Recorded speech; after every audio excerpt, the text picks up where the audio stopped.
Coucou, coucou. On se retrouve ce matin. Hop, j'essaie de faire ça bien. On se retrouve ce matin en live, comme toutes les semaines depuis 4 semaines. On se retrouve ce matin pour parler tarot, pour parler oracle. Et en fait, je vous avais demandé, j'avais posé une boîte à questions pour savoir de quoi vous vouliez que le live parle ce matin. Et on m'a demandé comment utiliser les tarots ou les oracles avec les enfants. Donc, c'est la thématique de ce matin. Bien sûr, ce live sera dispo en replay aussi sur ma chaîne YouTube. Je suis désolée, j'ai 2 caméras qui me filment en même temps et j'avoue que je n'ai pas encore trouvé l'installation adéquate. Donc, on se retrouve ce matin pour parler des cartes et des enfants. Comment utiliser les cartes avec les enfants? Parce qu'en fait, on m'a demandé plusieurs fois de tirer les cartes à des enfants. Et c'est toujours une situation un petit peu complexe. C'est-à-dire que tirer un tarot à des enfants, ça me semble pas être une option adaptée. En tout cas, pas comme on tirerait les cartes à un adulte. Tirer les cartes à un enfant, c'est quand même quelque chose de compliqué. D'ailleurs, si vraiment vous faites du tarot pur, de la divination pure, honnêtement, c'est quelque chose que je déconseille. Après, moi, je vais vous expliquer comment je fais quand on me demande de tirer les cartes avec des enfants ou que j'ai des consultations avec des enfants, puisque ça m'arrive. Et je vais vous expliquer comment je travaille parce que les cartes, et notamment pour le coup, les cartes d'oracle peuvent être un très très bon outil de discussion avec l'enfant. Je vous ai sorti les jeux que moi j'utilise, je vais vous montrer un petit peu. Mais voilà, on peut pas faire une séance de tarot avec un enfant comme on ferait avec un adulte, déjà parce que l'enfant, il n'a pas forcément la maturité nécessaire pour comprendre. Il n'a pas forcément la maturité nécessaire pour comprendre la signification des cartes. Et certains tarots sont quand même plus durs, plus noirs. Et puis faire de la divination à des enfants, moi ça me semble complètement hallucinant. Bref, je vais vous expliquer en fait concrètement. Il n'y a pas longtemps, on m'a demandé j'animais en fait une après-midi tarot et il y a une maman qui me dit est-ce que c'est possible de faire pour ma fille? Elle a 12 ans, c'est quelque chose qui l'intéresse et tout.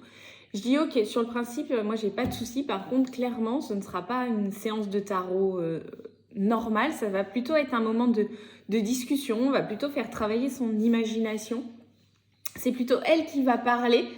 C'est vraiment elle qui va me raconter ce qu'elle voit dans les cartes et pas du tout moi qui vais engager la conversation. Voilà comment moi j'envisage le tarot, ou en tout cas la cartomancie surtout, avec les enfants. Les tarots, l'utilisation des tarots, donc pour faire la distinction pour ceux qui ne comprennent pas, les tarots c'est un jeu structuré, il y a 78 cartes, les arcanes majeures, les arcanes mineures, divisés en 4 suites. Les coupes, les deniers, les bâtons et les épées. Les oracles, c'est beaucoup plus libre. Et il n'y a pas de structure concrète sur l'utilisation d'un oracle. Chaque créateur le crée comme il veut, l'imagine comme il le souhaite, etc. Il n'y a pas de structure à tenir. Et donc l'idée, c'est vraiment d'utiliser plutôt ce système d'oracle avec les enfants, puisque on peut trouver des jeux qui sont particulièrement adaptés à eux. Alors justement, je vous propose quelques jeux que moi j'utilise beaucoup avec mes filles. Elles ont commencé, alors là elles ont bientôt 13 et 15 ans, dans quelques jours et l'autre dans quelques semaines. Et en fait, elles ont commencé à utiliser les tarots et les oracles à peu près en même temps que moi, donc il y a environ 7 ans. Donc voilà, elles avaient 6-8 ans. Et donc il a fallu, pour éviter qu'elles ne tombent sur des images qui n'étaient pas forcément adaptées à leur âge, puisqu'il y a certains tarots qui peuvent être un petit peu plus durs, il a fallu que je m'oriente plutôt vers des oracles où les images, elles étaient douces, agréables et adaptées à des enfants. Alors, je vous montre les jeux qu'elles aiment utiliser. Je vous ai même sorti d'autres jeux pour que vous compreniez un petit peu comment j'utilise les cartes avec les enfants, et pas que les cartes, justement. Alors, un des jeux qu'elles aiment bien, c'est l'oracle Les licornes magiques de Dorine Virtue. Voilà, parce qu'on est dans un monde très féerique. Vous voyez, on est vraiment sur le monde des licornes, comme son nom l'indique. Et en plus, on a des petites phrases. Par exemple, là, la carte du pardon. Il est temps de laisser aller la colère ou le blâme. Hop. Donc, vous voyez, on est là plutôt sur un oracle quand même, plutôt associé aux enfants, et en plus qui va aller sur une touche d'émotion.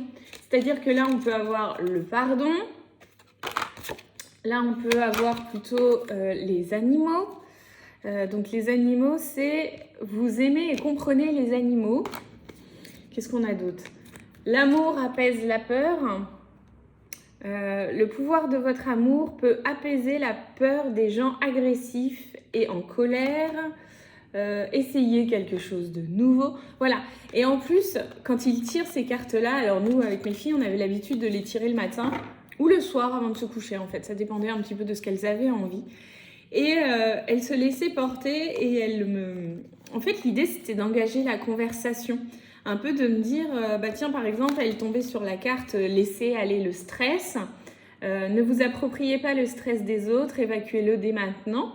Quand ils ne sont pas en âge de lire, on lit la carte et après, on essaye de voir un petit peu ce que ça leur dit, ce que ça leur évoque. On lance en fait la discussion, la conversation et on essaye de voir ce qu'ils ont à nous raconter surtout. Et à aucun moment, si ce n'est l'explication des mots ou des termes ou de comment moi, je ressens la carte, à aucun moment je vais leur dire ah bah tiens demain il va se passer ça, ah bah tiens demain voilà, non, c'est pas du tout l'idée. L'idée c'est vraiment d'engager la conversation avec l'enfant. Et je trouve que alors ce jeu de cartes sur les licornes, il est particulièrement approprié, mais il y a aussi, hop, je vous montre un petit peu les jeux pour que ça puisse vous donner une idée. Je vous montre aussi celui-là. Le petit oracle de Steph, il est vraiment tout doux, tout mignon. Regardez un petit peu l'idée des illustrations. Voilà, donc par exemple, dans le bon sens, c'est bien. Voilà, et celui-là, en plus, il va apporter une touche beaucoup plus créative. C'est-à-dire qu'il va aussi proposer dans le petit livret des activités créatives que vous pourriez faire avec les enfants. Moi, j'utilise beaucoup donc ces cartes d'oracle pour échanger, lancer la conversation, savoir ce qui se passe un petit peu dans leur tête, et puis aussi pour animer des ateliers autour d'activités artistiques pour aller un petit peu plus en profondeur en associant un petit peu l'art-thérapie. Donc, je vous montre un petit peu ces cartes-là aussi. Vous voyez, on est quand même dans un monde beaucoup plus féerique.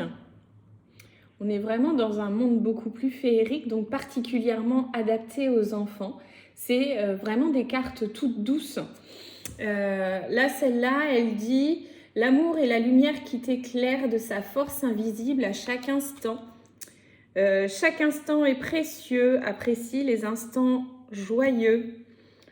Je veux être tout ce que je suis capable de devenir. » Voilà, en plus, on a des petites phrases avec qui sont comme des mantras, je trouve, sur ce jeu et qui permettent aux enfants d'aller comprendre, d'aller explorer un petit peu plus ces phrases en profondeur pour vraiment engager la conversation.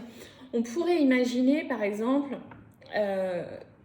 4-5 enfants en ayant posé les cartes en cercle un petit peu comme on animerait un cercle de femmes ou un cercle pour adultes, mais l'imaginer pour des enfants, et puis que chacun puisse aller tirer une carte et puis expliquer ce qu'il voit sur la carte s'il n'est pas en capacité de lire, ce qu'il voit, ce que ça lui évoque, quelle émotion, quel sentiment sort de ça. Et les cartes, en plus, tout comme pour les adultes, elles tombent toujours très juste, en fait. C'est qu'à ce moment-là, l'enfant, il a aussi besoin de parler de ça, d'exprimer une émotion, un sentiment. Et comme il le fait à travers une carte, il n'a pas forcément l'impression que c'est lui qui explique ce qui lui pose problème. Je vous montre sur un autre jeu et je vais en plus vous l'expliquer de manière très précise. Donc, le petit oracle de Steph, il est très sympa avec des activités créatives dans le petit carnet.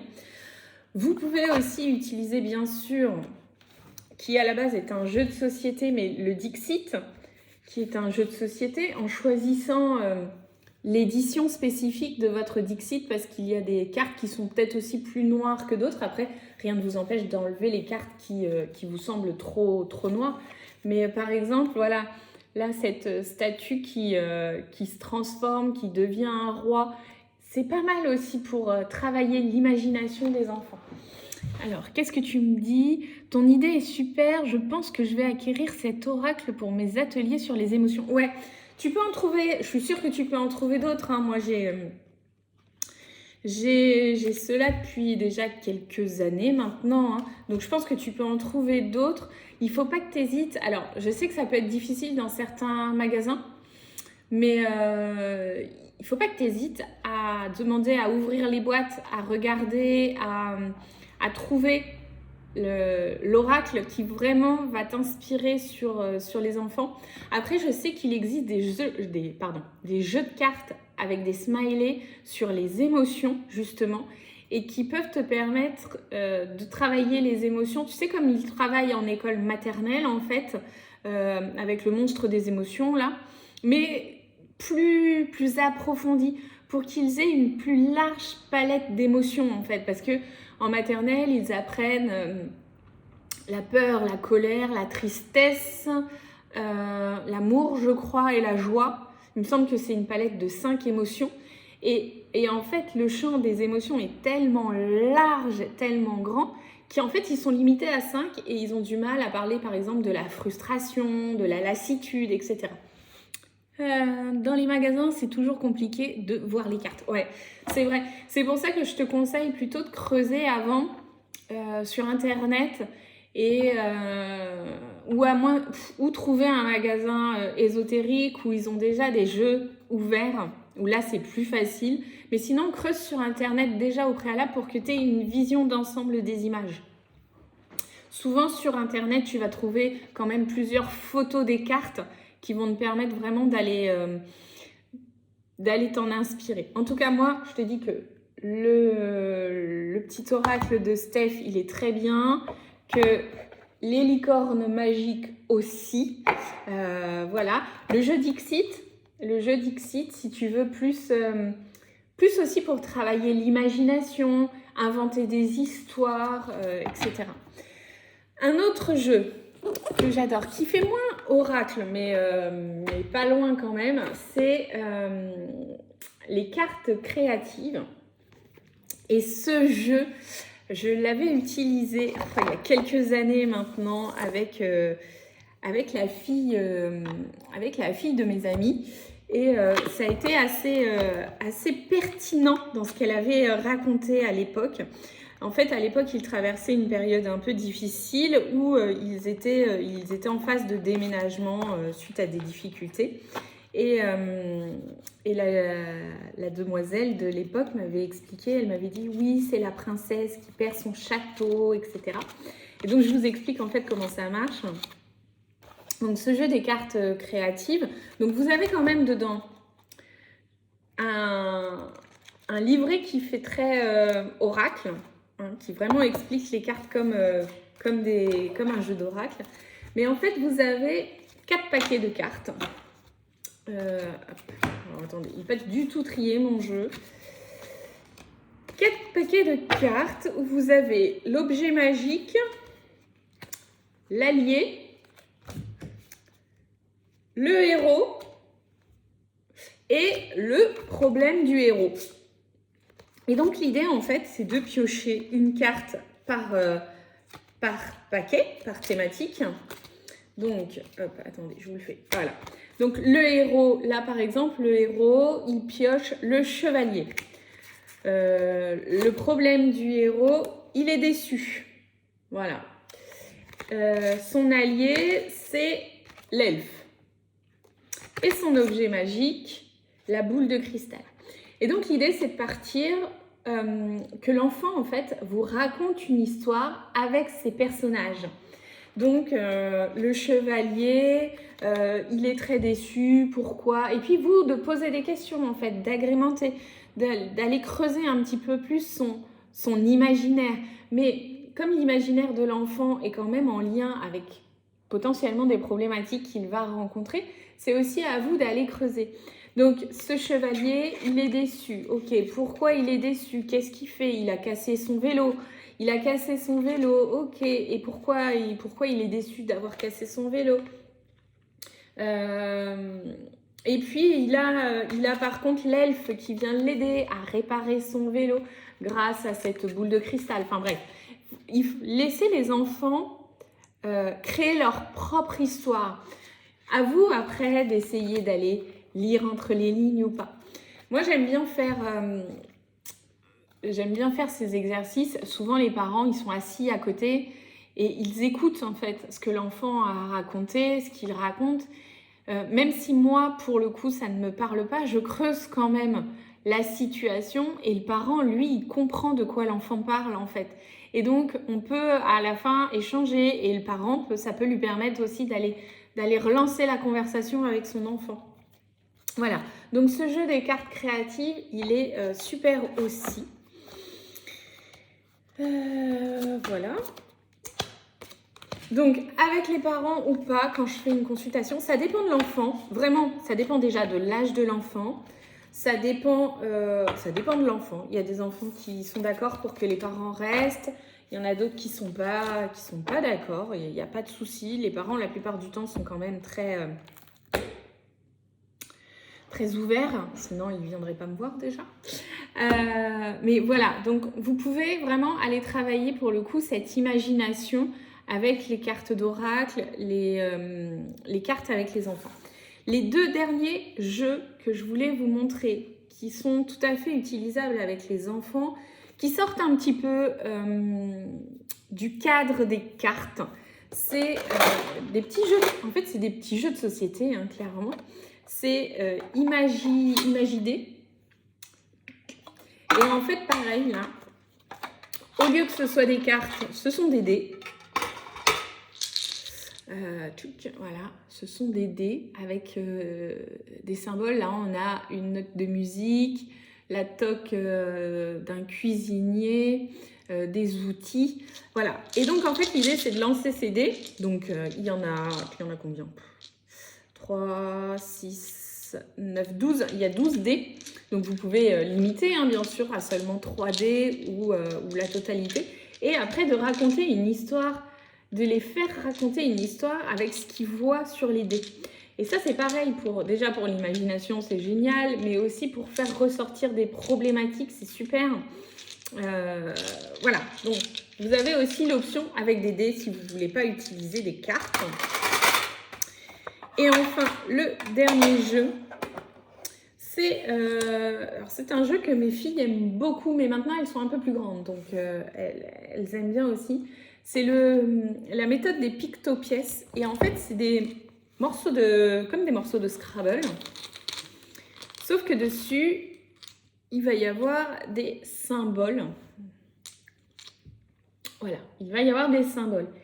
Et là, alors moi, elles sont plus grandes. Comme je vous disais, là maintenant, elles ont 13 et 15 ans. Donc, elles aiment bien tirer une petite pièce et puis aller voir ce que ça veut dire, en fait, dans le livret. D'aller creuser un petit peu plus. Mais ça, c'est vraiment en fonction de l'âge des enfants. Il faut s'adapter à l'âge qu'ils ont. Moi, elles aiment bien, voilà, de temps en temps, hein, pas non plus tout le temps, hein, mais elles aiment bien de temps en temps, ça les prend. Elles reprennent le petit pochon avec les pièces, elles sortent le bouquin et puis elles vont voir ce que veut dire cette planète et puis elles vont voir ce que veut dire ce triangle avec cet œil, la balance. Elles vont aller plutôt dans la lecture du livre que là dans l'imagination directe, mais parce que voilà, c'est des ados et que c'est plus compliqué à arriver à un moment. Donc voilà, en grandissant, elles préfèrent utiliser celui-là. Elles ont un peu lâché les licornes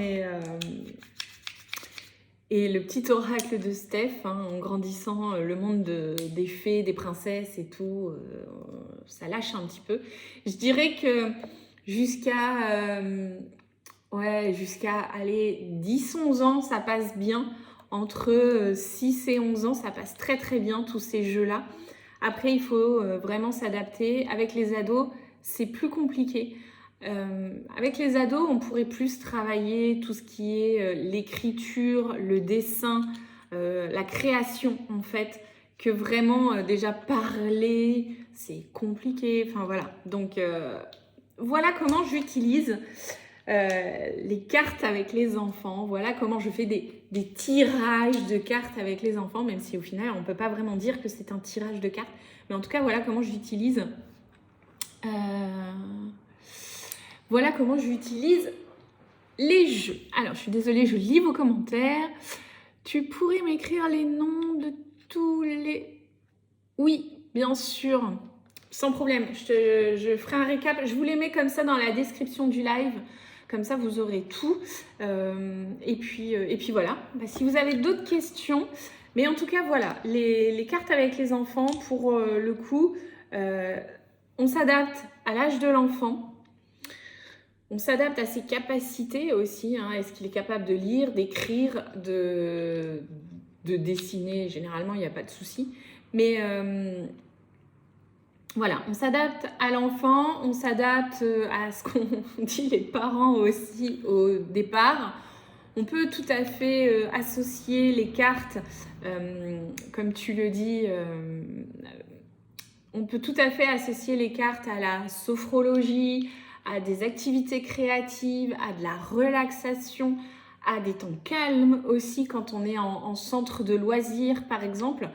Je trouve que pour moi les cartes c'est quand même un très bel outil de développement de l'imaginaire, de pouvoir aussi parler de ses émotions en confiance et sans être directement impacté. En fait, c'est une façon détournée de parler de ses émotions et ça permet vraiment d'aller creuser certaines situations, de faire ressortir certaines situations.